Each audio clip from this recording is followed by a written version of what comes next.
माझी फ्लाईट सुटायला नको. लेट झालो नाही म्हणजे झालं. पुढे 500 मीटरवर तुमचा मृत्यू आहे. 500 मीटर्स?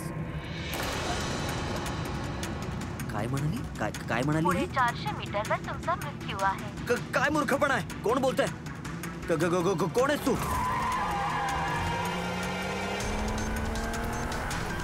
अरे हे हा वायपर कसा सुरू झाला? बंद का होत नाहीये? फंक्शन काम करत नाहीये. हे काय चाललंय? या सगळ्या गोष्टी आपोआप कशा चालतायत? पुढे 300 मीटरवर तुमचा मृत्यू. अरे हा काय मूर्खपणा आहे? कोण आहेस तू? Help help help help help help help help help वाचवा वाचवा मला वाचवा वाचवा वाचवा. पुढे 100 मीटरवर तुमचा मृत्यू. अरे तू का पता? अरे या स्टेरिंग व्हीलला काय झालं? अरे कोणीतरी वाचवा वाचवा वाचवा वाचवा.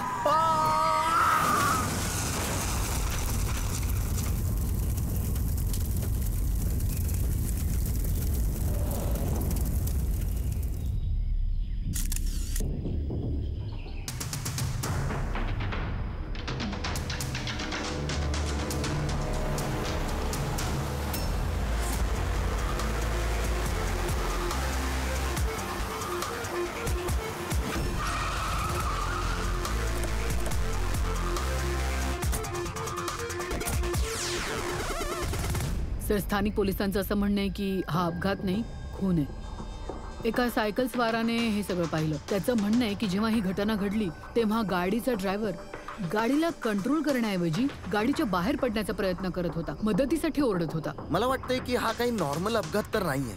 ज्या प्रकारे गाडीला आग लागलीये ते नॉर्मल वाटत नाहीये. नक्की इथे एखाद्या ऍक्सिलरंटचा वापर करण्यात आलाय. ऍक्सिलरंट? हो, हे एक अशा प्रकारचं केमिकल असतं ज्यामुळे आगीचा मोठा भडका उडतो. मला वाटतं त्याचाच वापर करण्यात आलाय. इथे जास्त काही समजणार नाही. मी एक काम करतो, मी गाडी आणि बॉडी फॉरेन्सिक लॅबमध्ये घेऊन जातो. सर, हाच येतो ज्याने अपघात होताना पाहिला. काय ते नक्की काय घडलं? काय पाहिलंस तू? या गाडीनेच खून केलाय. गाडीने? हो सर, ही गाडी अगदीच वेडी झाली होती. हिच्या काचा, वायपर आणि लाईट सगळं एकाच वेळी सुरू आणि बंद होत होते. ही गाडी स्वतःहून पळत होती. तो माणूस ती चालवत नव्हता. त्याला तर बाहेर पडायचं होतं. तो मदतीसाठी ओरडत होता, पण ही गाडी थांबलीच नाही. माझ्यावर विश्वास ठेवा, या या या गाडीतच भूत आहे. भूत? हो सर, मी स्वतः डोळ्यांनी पाहिलंय. आम्हाला माहिती आहे की तू खोटं बोलत नाहीयेस, पण इथे जे काय घडलं त्याचं कारण भूत असू शकत नाही, दुसरं काहीतरी असणार. त्याचा आम्ही छडा लावू. सर, मी सांगतोय ना, रोज रात्री एक बाई इथून पांढऱ्या साडी जाताना दिसते आणि माणसांची शिकार करते. अच्छा, तिने तुझी शिकार नाही केली का मग? हा, ते पंकज, इथे मदत केल्याबद्दल खूप धन्यवाद. हा,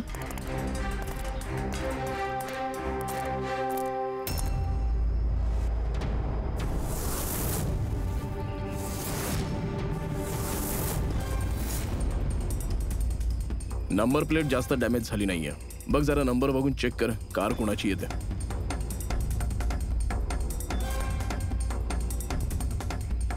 आता जर गाडी वेगाने येत होती आणि ब्रेक मारण्याचा प्रयत्न झाला असेल तर इथे टायरचे मार्क्स असायला हवे होते. टायरचे मार्क्स तरी दिसत नाहीयेत. शक्यता आहे की कोणीतरी गाडीचे ब्रेक फेल केले असावेत. सर, कदाचित त्या बाईने ब्रेक फेल केले असावेत. कोणत्या बाईने? सर, तो सायकलवाला सांगत होता ना की ती बाई.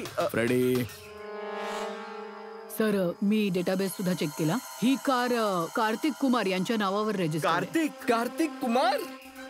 का? कोण आहे कार्तिक कुमार? फार मोठा फिल्म स्टार किंवा सेलिब्रिटी आहे का? हो सर, त्यापेक्षाही महत्वाचा माणूस आहे. सर, त्याने मोबाईलच्या विश्वात धुमाकूळ घातलाय. सर, हा खून आहे सर. त्याचा जीव घेतलाय कोणीतरी. ज्या मोठमोठ्या मोबाईल कंपनी आहेत ना सर, त्याच्या जीवावर उठल्या होत्या. सर, त्याने सामान्य माणसासाठी एक स्मार्टफोन बनवला होता. जर ह्याचा फोन मार्केटमध्ये आला असता ना तर मोठमोठ्या कंपनींचं मार्केटच खाऊन टाकलं असतं.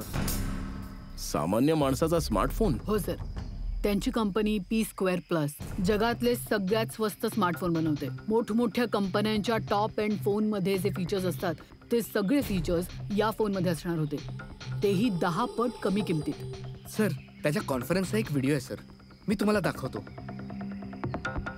हे बघा सर, हा व्हिडिओ बघा. सर सांगा ना, एवढ्या कमी किमतीत तुम्ही हाय एंड स्मार्टफोन देणार कसे? सांगा ना सर, हे स्मार्ट शांत व्हा. हे आहेत कार्तिक, तुमच्या सगळ्या प्रश्नांची उत्तरं हे देतील. इलेक्ट्रा एक्स फोनमध्ये जी वैशिष्ट्ये आहेत, आमच्या P2+ फोनमध्ये ती सगळी वैशिष्ट्ये आहेत. जो इलेक्ट्रा एक्स फोन तुम्हाला 50,000 रुपयात मिळतो, अगदी तसाच फोन आमची कंपनी P2+ तुम्हाला फक्त 5,000 रुपयात देईल. पण एवढ्या कमी किमतीत तुम्ही हाय एंड स्मार्टफोन्स देणार कसे? मी इलेक्ट्रा एक्स मध्ये जवळपास 5 वर्ष काम केलं. खरं तर तुमच्याकडून ते फोनची जी किंमत घेत आहेत ती गरजेपेक्षा खूप जास्त आहे, आणि त्यामागे एक कारणही आहे. शोरूमचा खर्च, प्रमोशन्स, लोकांचे बोनस, त्यांचा पगार. तर जेव्हा ते फोन विकतात आणि तुम्हाला फोन देतात तेव्हा या सगळ्या गोष्टींमुळे फोनची किंमत खूप वाढते. पण P2+ मध्ये असं नाही आहे. P2+ तुम्हाला फोन देईल, पण अगदी कमी किमतीत. कारण की तो तुमच्या हातात येईल सरळ फॅक्टरीमधून. तर त्यामुळे हा फोन अगदी स्वस्त असेल. ही फक्त फोनची किंमत असेल. त्यामध्ये कोणत्याही प्रकारची काही मध्यस्थी नसेल. म्हणून माझी इच्छा आहे की प्रत्येक भारतीयाच्या हातात P2 फोन असलाच पाहिजे. हे फोन्स कधीपर्यंत मार्केटमध्ये येतील सर? दिवाळीत. आणि आनंदाची गोष्ट ही आहे की फोनचं बुकिंग सुद्धा आम्ही सुरू केलंय कालपासून, आणि फक्त 24 तासात 5,000 फोन्स बुक सुद्धा झालेत. आता फक्त आम्हाला चांगले फोन बनवायचे आहेत, ज्यासाठी आम्ही चांगली टीम सुद्धा कामाला लावली. उत्तम इंजिनियर्स, उत्तम प्रोग्रामर्स आणि उत्तम डिझायनर्स हे सगळे एकत्र येऊन चांगला फोन बनवतील, आणि P2+ तुम्हाला तुमच्या हातात एक स्वस्त आणि चांगला स्मार्टफोन देईल. म्हणजे उघड आहे की किंमतही कमी असेल आणि आपल्या सर्व भारतीयांच्या हातात एक चांगला स्मार्टफोन असेल. आणि याचं श्रेय आमच्या फायनान्सर्सलाही जातं, जे आमच्या सोबत आहेत, जसे की मिस्टर अजित, मिस्टर ध्रुव, मिस्टर जयदेव. सगळी तयारी झाली आहे. आता बस फोन बनवायचेत आणि लोकांना द्यायचे. सर, देशभरातील वेगवेगळ्या टेक गुरूंनी P2+ फोनच्या वेगवेगळ्या मॉडेल्सचा रिव्ह्यू केलाय, आणि त्यांचं म्हणणं आहे की हा फोन फ्लॅगशिप किलर आहे. हा फोन बाजारात कोणत्याही ब्रँडला टिकूच देणार नाही. सर, आणि ही गोष्ट खरी आहे का की तुम्हाला दुसऱ्या मोठ्या कंपन्यांकडून जीवे मारण्याच्या धमक्या येत आहेत? हे पहा, P2 फोन हा जो आहे तो काही बिझनेस नाहीये. हे माझं स्वप्न आहे, आणि माझ्या स्वप्नाशी जे लोक जोडले गेले आहेत. माझी इच्छा आहे की प्रत्येक भारतीयाच्या हातात एक नंबर 1चा स्मार्टफोन असावा, आणि यासाठी माझा जीव जाणार असेल तरी मला त्याची पर्वा नाही. सर, मी एक फोन बुक केला होता. मी 2 फोन ऑर्डर केले होते. सर, हे तर आता वर गेले. आता दिवाळीपर्यंत आमचा फोन येणार की नाही? आता हे तर कार्तिकचे इन्व्हेस्टरच सांगू शकतात. सर, आम्ही तर उद्ध्वस्त झालो. आमचे कोट्यवधी रुपये बुडाले सर. आता आम्ही काय करायचं? ज्या लोकांनी P2+ फोनसाठी आम्हाला ऑर्डर दिली होती त्यांना आम्ही आता काय उत्तर देऊ? आम्ही ऑर्डर दिली होती. हो, सगळ्यात आधी आम्हाला उत्तर द्या. फ्रेडी, गप्प बस. हे बघा, सगळं आधी होतं तसंच सुरू ठेवा. हे बघा, घाबरू नका. फोन बनवणं सुरू ठेवा. अरे, दिवाळीत फोन नाही आले तर काय झालं? क्रिसमसला तरी फोन बाजारात आणू शकता ना तुम्ही. सर, आम्ही ते नाही करू शकत, कारण आम्हाला कोणालाही माहित नाही की फोन कुठे बनत होते. खरं तर कार्तिकने आम्हाला काहीच नाही सांगितलं. त्याच्यावर मोठ्या कंपन्या, ऑनलाईन दुकानं आणि शॉपिंग कॉम्प्लेक्सचा खूप मोठा दबाव होता सर. म्हणून त्याला कोणत्याही प्रकारची रिस्क घ्यायची नव्हती. आणि सर, त्याला भीती वाटायची की हा फोन दुसरी कोणती कंपनी बनवेल, म्हणून त्याने कोणालाच सांगितलं नाही. त्याने तर फोनचे वेगवेगळे भाग वेगवेगळ्या कारखान्यामधून बनवले. अच्छा, ते 10 फोन्स तरी तुमच्याकडे असतील की नाही? अरे नाही सर, ते फोनही कार्तिककडेच होते. अच्छा, म्हणजे ते 10 फोन्स कार्तिककडेच होते. तर कार्तिककडेच होते.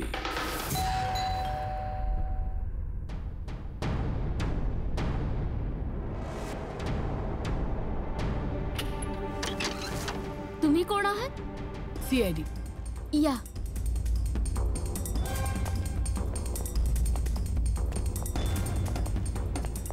तुम्ही इथे कधीपासून काम करताय? 3 महिन्यांपासून मॅडम.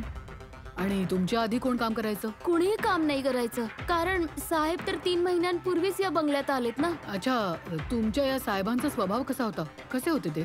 साहेब तर नेहमी कामात असायचे मॅडम. ते तर फारच कमी यायचे घरी, यामुळे मला काम नसायचं फारसं. पण पगार मात्र पूर्ण द्यायचे, पैसे पूर्ण द्यायचे मला साहेब. हो. तुमच्या साहेबांना भेटायला इथे कोणी यायचं का? नाही, कोणी भेटायला यायचं नाही. ते तर एकटे आपल्या खोलीत बसून आपलं काम करत असायचे. साहेबांची खोली कुठे जिथे ते काम करायचे? ती वर आहे साहेब. जरा ती आम्हाला खोली दाखवशील? फ्रेडी, पंकज, तुम्ही इथे खाली बघा, काही सापडते का?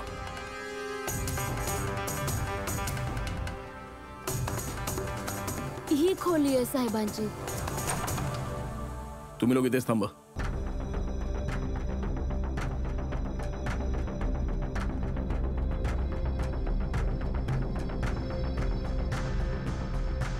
म्हणते काम कमी होतं. खोलीची अवस्था पाहिलीस?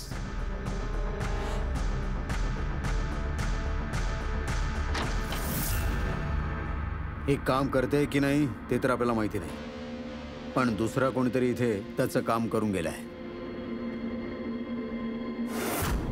तिजोरी तर फोडली आहे, पण या पैशांना हात नाही लावलाय. मग इथून काय चोरलं असावं? कदाचित ते 10 फोन्स. 10 फोन चोरी केली म्हणजे चोरांचे फिंगरप्रिंट्स तर असतीलच.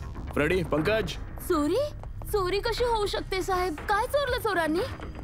घरात चोरी झाली आणि तुम्हाला माहिती नाही? नाही साहेब, काय माहित नाही मला. इथे तर सगळं जागेवरच आहे साहेब. काय चोरी झालंय? कार्तिकच्या खोलीत तिजोरी फोडली आहे. बघा तिथे फिंगरप्रिंट्स मिळतात का? तुम्हाला काहीच माहित नाही? खरंच मला काही माहित नाही साहेब. हे पण माहित नाही की तिजोरी आहे त्या खोलीत. मला आत खोलीत जायला बंदी होती ना साहेब. ते खोलीची साफसफाई साहेब स्वतःच करत असतील. मी कधीच आत गेले नाही. हा कार्तिक फोन बनवत होता, म्हणजे कोणत्या ना कोणत्या कारखान्यात काम केलंच असणार. जरा चौकशी कर त्या कारखान्याबद्दल. मी सरांना कळवतो.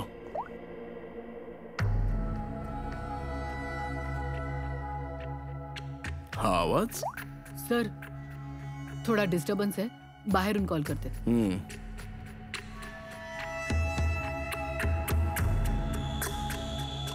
काही गडबड आहे इथे?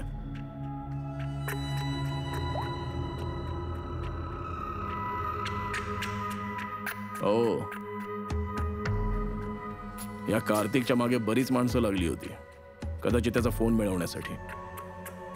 हे जेवढे पडदे आहेत ना, सगळे बंद करूया. इथे अंधार करावा लागेल.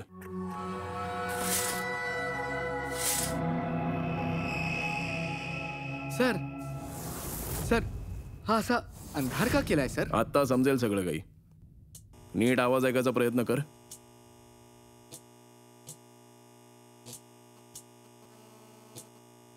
हो, आवाज तर येतोय, पण एवढ्या हळू येतोय की काही ऐकू येत नाहीये.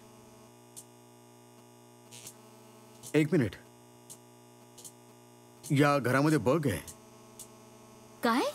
बग? बग? अच्छा, झुरळ आणि ते लहान किडे असतात ते? नाही नाही साहेब, मी तर अगदी चांगल्या प्रकारे सफाई करते. आम्ही त्या बग्स बद्दल नाही बोलत आहोत. हे त्या बग्स आहेत जे छोटे छोटे शक्तिशाली मायक्रोफोन्स, ज्याने घरात होणारं सगळं बोलणं ऐकू शकतो आपण. ते तर बरं झालं की मी फोन लावला. फोनच्या स्पीकरने मायक्रोफोनच्याच इलेक्ट्रोमॅग्नेटिक फील्डला पकडलंय, म्हणून कळलं की इथे बग आहे. म्हणजे इथलं बोलणं ऐकण्यासाठी इथेच माईक? ज्याने कोणी माईक लावला ना, त्याला तर काहीच ऐकू गेलं नसेल साहेब. इथे कोणी यायचंच नाही ना, जास्त करून साहेब बाहेरच असायचे. मग कोणाशी बोलणार ना? माईकचा तर सगळा पैसा वेस्ट झालं का? आता जरा शांत राहाल का तुम्ही? या बग्सना शोधायचं कसं? आहे ना, या मोबाईल मध्ये ऍप आहे, बग डिटेक्टर.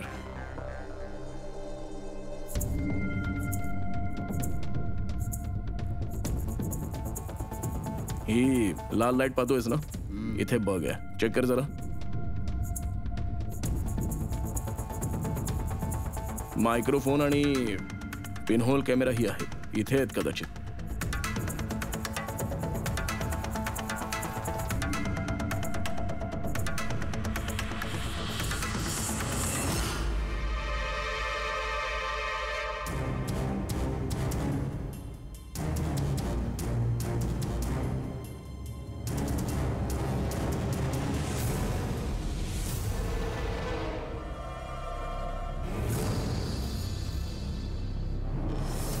पूर्ण घरात मायक्रोफोन्स आणि पिनहोल कॅमेरे लावून ठेवलेत. सर, बग्स आणि पिनहोल कॅमेरा. चला, हे बग्स आणि पिनहोल कॅमेरा तर सापडले, पण हे सगळं करतंय तरी कोण? आणि या सगळ्यांचा रेकॉर्डिंग आहे कोणाकडे? कार्तिकच्या घरातच त्याच्यावर कोणीतरी नजर ठेवून होता. काय झालं? सर, इथे कोणीतरी पाळत ठेवतंय. हा? कोण आहे? सर, मागे एक काळी गाडी आहे. ती या घराभोवती फेऱ्या मारते. बराच वेळ झाला.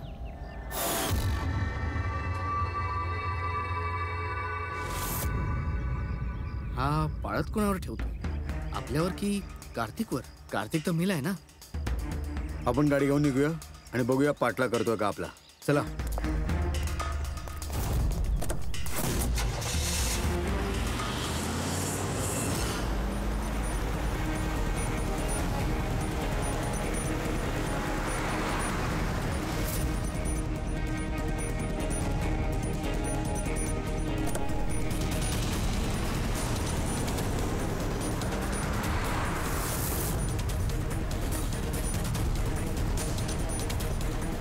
मागे मागे येतोय.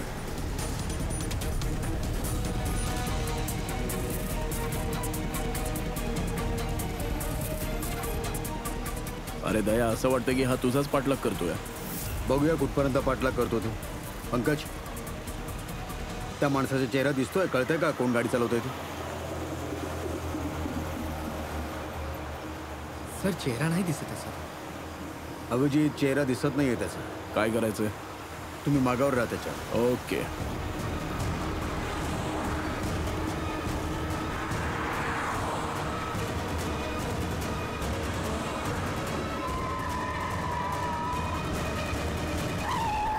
तू आधी पोलिसात कामाला होतास.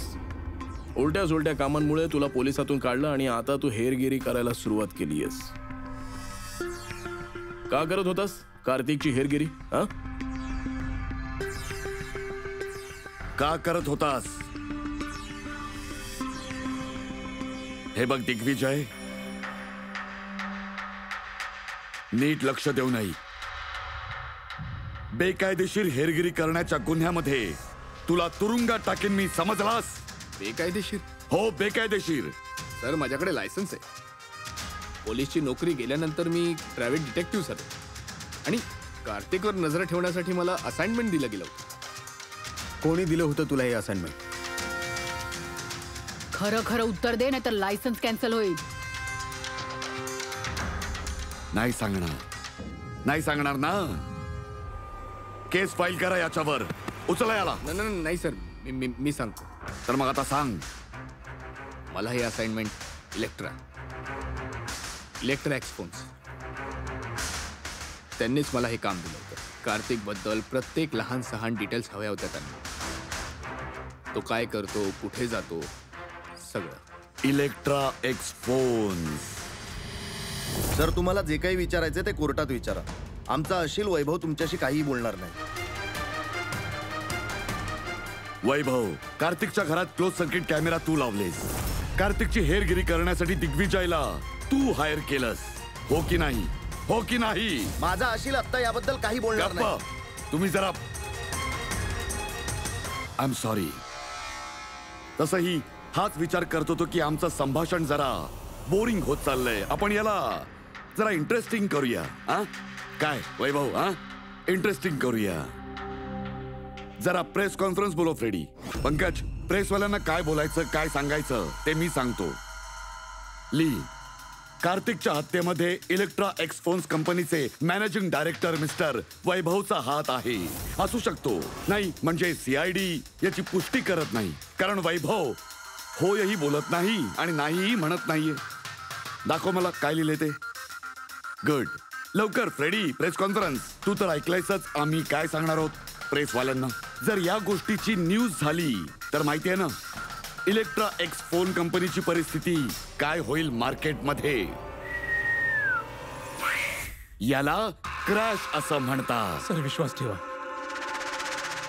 कार्तिक कुमारचा खून खरंच मी नाही केला सर. सर, तुम्ही हे काय बोलताय? मी तुम्हाला सांगितलं होतं काही बोलू नका म्हणून. अरे इकडे हे बाबा, जरा ऐक माझं. मला गप्प राहायला यासाठी सांगतोयस ना? जेणेकरून हेरगिरीची केस माझ्यावर सिद्ध होऊ नये. अरे मरवशील का मला तू? खुनाच्या आरोपापेक्षा हेरगिरीचा आरोप बरा ना.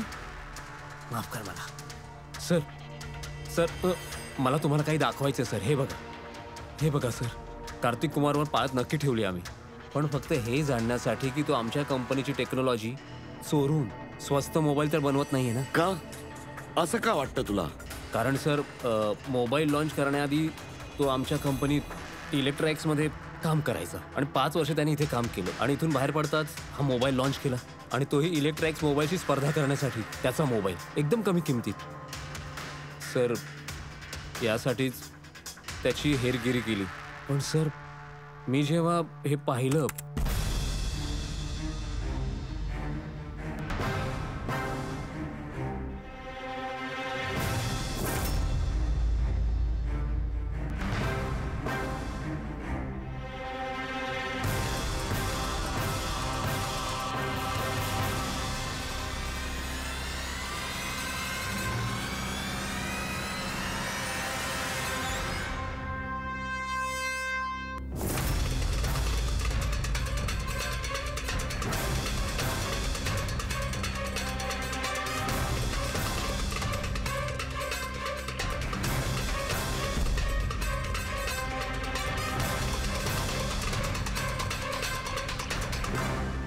ती मास्क घालून आलेली माणसं कोण होती? कशासाठी आले असावेत ते? फक्त ते 10 फोन चोरण्यासाठी? नाही नाही नाही नाही, अजून काही ना काहीतरी आहे. अजून काही ना काहीतरी आहे यात. सर विचित्र गोष्ट ही सुद्धा आहे की चोरी झाल्यानंतर कार्तिकने पोलिसात कंप्लेंट नाही केली. इथे तर लोक लहान सहान वस्तू चोरी झाल्याची ही तक्रार करतात. यांचे तर 10 फोन चोरी झाले. सगळी मेहनत खड्ड्यात गेली. अरे आमचा पैसा बुडाला. नवीन फोन साठी पैसे दिले होते आम्ही आणि हा आरामात या इथे बसून आपली बॅग पॅक करून कुठेतरी जाण्याची तयारी करतोय. पण सर हा विचार करा की हा निघाला कुठे होता? वैभवला माहित असेल कुठे गेलाय कार्तिक. सर हे तर मला नाही माहित. मला आणखीन काही फुटेजही दाखवायचे आहेत जे मला दिग्विजयच्या गाडीच्या डॅश कॅम मधून मिळाले होते.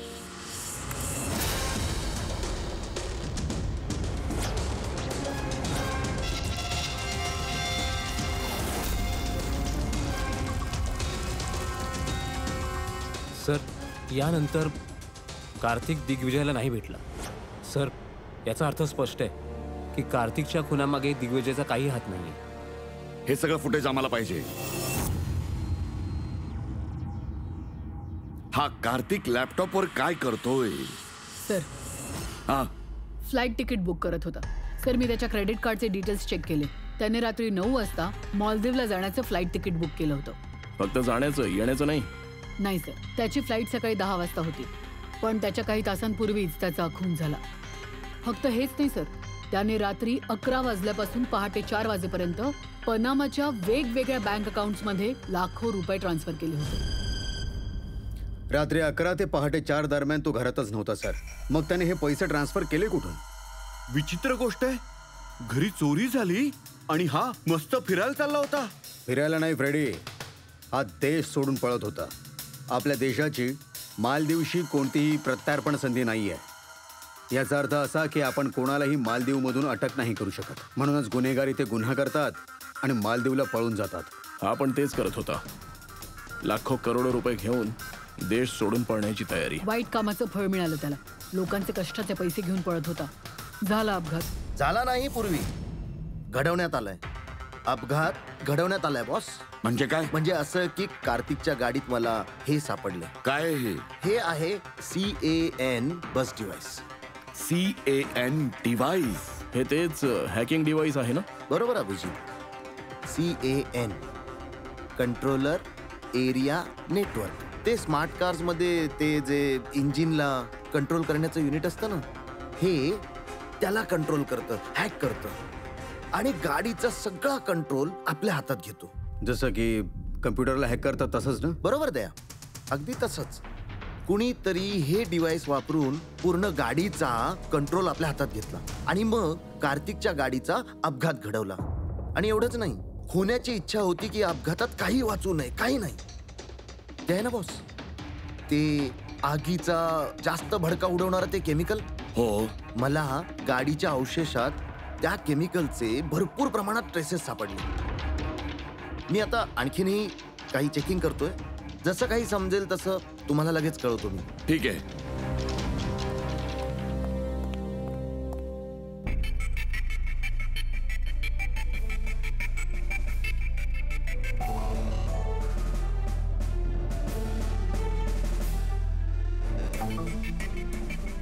एक मिनिट, हे बघा, हा ट्रक जरा बघा. गडबड वाटतोय. हा ट्रक दिग्विजयच्या गाडीला पुढे जाऊच देत नाहीये, अडकवतोय. हा ट्रक बाजूला झाला तोपर्यंत कार्तिकची गाडी ही गायब. असं वाटतं ट्रकवाल्यावर हे काम सोपवण्यात आलं होतं की कोणत्याही परिस्थितीत हा दिग्विजय कार्तिकचा पाठलाग करता कामा नये. पण कोण असू शकतो तो शोधून काढावं लागेल की या सगळ्या मागे कोण आहे. 3214 हाच ट्रक आहे. काय साहेब? कोणाचा ट्रक आहे?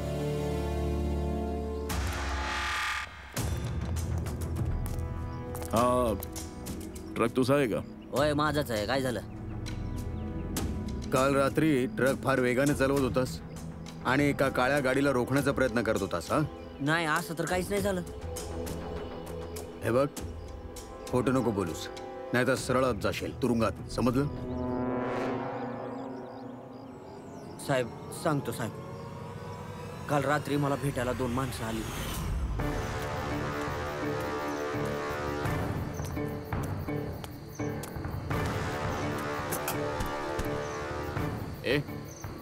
एक काम करणार का? काय काम आहे आणि कोण आहात तुम्ही? फुकटात नाही, कामाचे पैसे देतो तुला. काम काय? एका काळ्या गाडीचा मार्ग रोखायचा.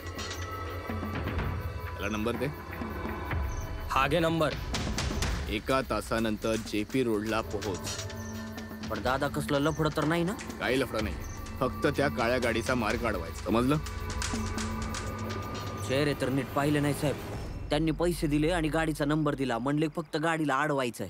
2 मिनिटांच्या कामासाठी मला एवढे जास्त पैसे मिळणार होते साहेब, म्हणून मी ते केलं. चेहरा कसा होता आठवतंय? साहेब, ते दोघं अगदी दष्टपुष्ट होते. आणि हो साहेब, जेव्हा मी त्या काळ्या गाडीला अडवलं ना, तेव्हा ते दोघं तिकडच होते. दोघांनी पिस्तूल काढलं आणि पुढच्या गाडीत घुसले बघा. आणि तुला वाटतं तू काही चुकीचं काम नाही केलंस? तुझ्यामुळे एका माणसाचा जीव गेलाय, समजलास? आता मला काय माहित साहेब असं होणार आहे म्हणून. मग जेव्हा तुला कळलं तेव्हा पोलिसात तक्रार का नाही केली? मी घाबरलो होतो साहेब. कार्तिकच्या घरात दरोडा घातला 2 माणसांनी. दिग्विजयची गाडी अडवण्यासाठी ट्रकवाल्याला पैसे दिले 2 माणसांनी.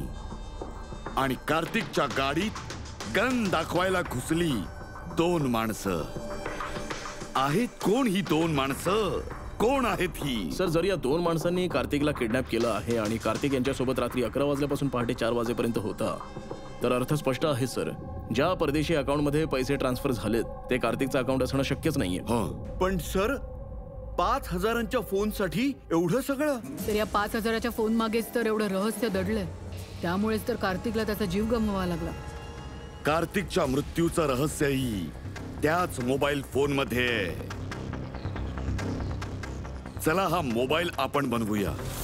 म्हणजे सर, कार्तिकच्या इन्व्हेस्टर्सने आपल्याला सांगितलेलं की कार्तिकने वेगवेगळे स्पेअर पार्ट्स वेगवेगळ्या कंपन्यांकडून बनवून घेतले होते या फोनसाठी. सर, आम्ही या कार्तिकच्या अकाउंटमधून चेक केलंय. त्याच्या अकाउंटमधून 4 मॅन्युफॅक्चरिंग युनिट्सला पैसे ट्रान्सफर झालेत. वा, तर मग चला या 4 मॅन्युफॅक्चरिंग युनिट्स मध्ये आणि वेगवेगळे स्पेअर पार्ट्स जोडून मोबाईल बनवूया.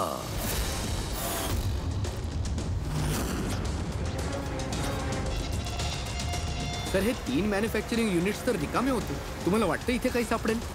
का नाही सापडणार? चल जाऊन बघूया. हो सर, मिस्टर कार्तिक कुमार आमचेच क्लायंट आहेत. P² फोनचा लुक आणि त्याच्या पॅकेजिंगचा डब्बा तो आम्हीच डिझाईन केलाय. आणि ती बाहेरची जी प्लास्टिक बॉडी असते ती? हो, तीच. अच्छा, ती जी 5,000 फोन्सची ऑर्डर दिली होती तुम्हाला बनवण्यासाठी, ते बनवलेत का तुम्ही? 5,000? हो. नाही सर, मिस्टर कार्तिकने आम्हाला फक्त 10 पीसेसची ऑर्डर दिली होती आणि ते तर आम्ही कधीच बनवून त्यांना डिलिव्हर सुद्धा केलेत. हीच अपेक्षा होती मला. हीच अपेक्षा होती की असंच काहीतरी असणार.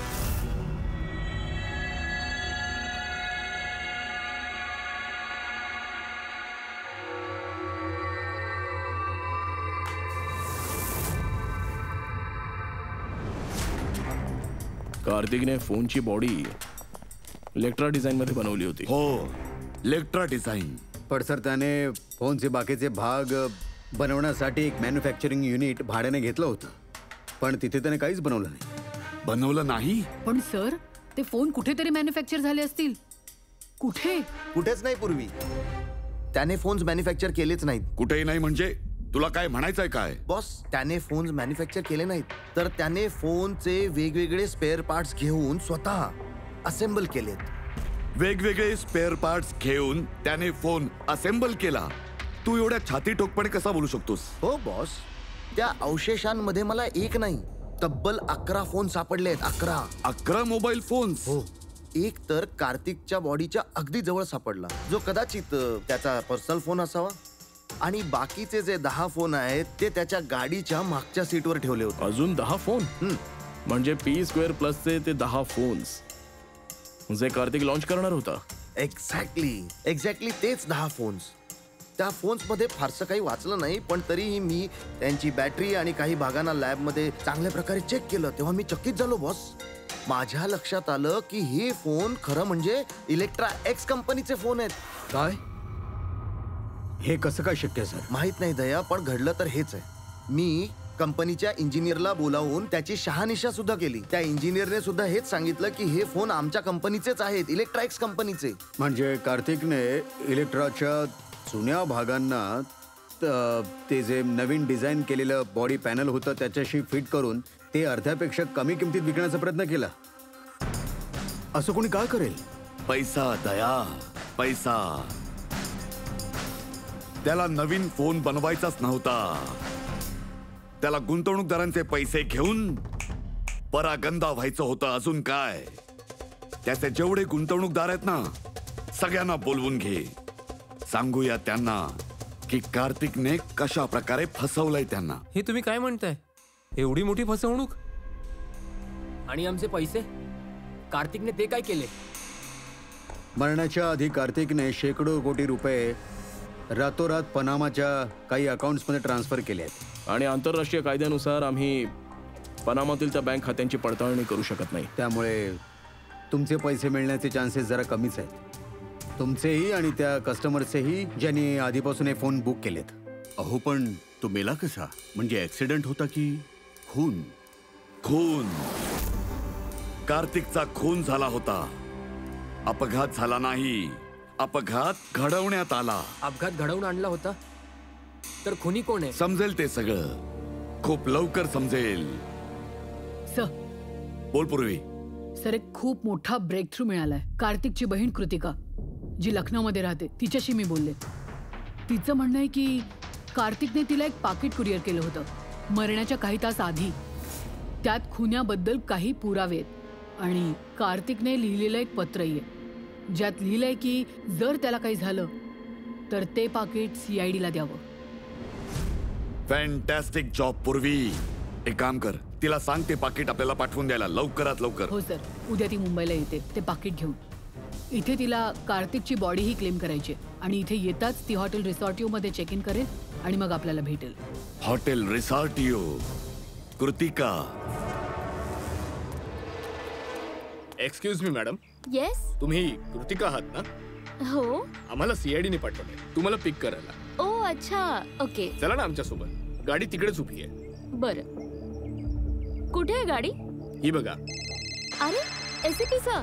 हा सर, तुम्ही माझ्यासाठी जी गाडी पाठवली ना ती. अरे काय करताय तुम्ही? सोडा. काय करताय? कोण आहात तुम्ही? माझी पर्स द्या. पाकिटात आहे का? कोण आहात तुम्ही? पाकिट कुठे आहे? सांग लवकर. सोडा मला. माझी बॅग द्या. सांग लवकर, पाकिट कुठे आहे? सापडलं? सापडणारही नाही. हसतेस का तू? वेळ लागलाय का तुला?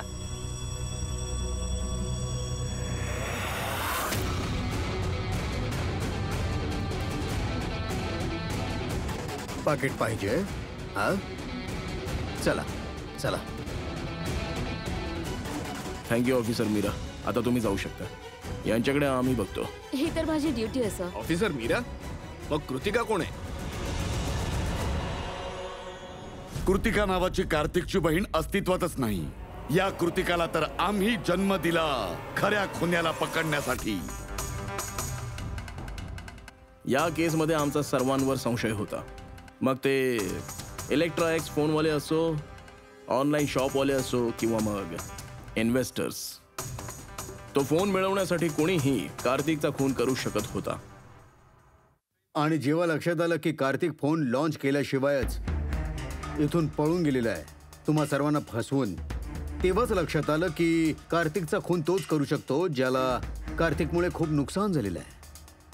म्हणजे इन्व्हेस्टर्स ज्यांनी या प्रोजेक्टमध्ये पैसे लावले होते. पण तुम्ही तिघे होता. तुमच्यातल्या नक्की हे कोणी केलंय हे जाणून घेण्यासाठी आम्हाला कृतिकाचं नाटक करावं लागलं. ऐकलीत आमची गोष्ट अजित साहेब. आता तुमची ही गोष्ट ऐकवा, पण काही लपवण्याचा प्रयत्न करू नका, कारण तुमच्या माणसांनी आम्हाला सगळं काही सांगितलंय. सगळं. चला बोला. काय काय सांगू सर. 18 वर्षांचा असल्यापासून बिझनेस करतोय. आजपर्यंत कधी तोटा नाही झाला. कार्तिकने माझी फसवणूक केली. संशय तर मला आधीपासूनच होता त्याच्यावर. कधी काही सांगायचाच नाही. सगळं काही सिक्रेट ठेवायचा. आणि आता लॉन्चिंगचा दिवस जवळ येत होता आणि टेन्शन वाढत चाललेलं. बीपी वाढलेलं होतं.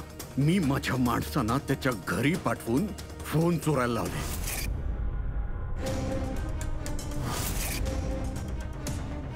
आणि जेव्हा माझ्या लक्षात आलं, तुला काय वाटलं होतं माझी फसवणूक करून तू हे शहर सोडून परदेशी पळून जाशील आणि मी तुला हे करू देईन? कोट्यवधींचा बिझनेस करतो, तुला इथून जाऊ देणार नाही.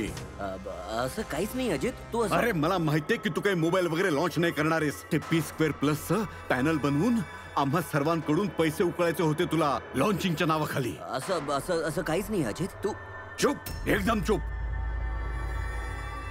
आता मी जे म्हणतो तसंच गपचूप करायचं.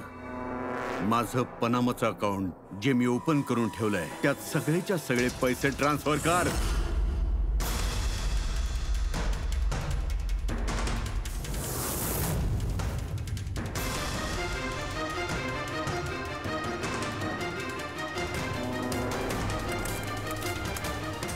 चल आउट. एक मिनिट. मी ते फोन सुद्धा त्याला देऊन टाकले. विचार केला की आगीत जळून राख होतील. हीच सगळ्यात मोठी चूक झाली. नाहीतर काय, आम्ही तुला पकडू शकलो नसतो. अजित, तू ही चूक केली नसतीस तर दुसरी एखादी चूक केली असतीस आणि आमचे हात तुझ्यापर्यंत नक्की पोहोचले असते. विसरलास तू की कायद्याचे हात खूप लांब असतात. कार्तिकने तुला फसवलं, त्या रागात तू त्याचा जीव घेतलास. आता कायदा तुला संधी देईल विचार करण्यासाठी की तू जे काही केलंस ते योग्य केलं की अयोग्य केलं. पण हे सगळं तुरुंगात गेल्यानंतर कदाचित आयुष्यभर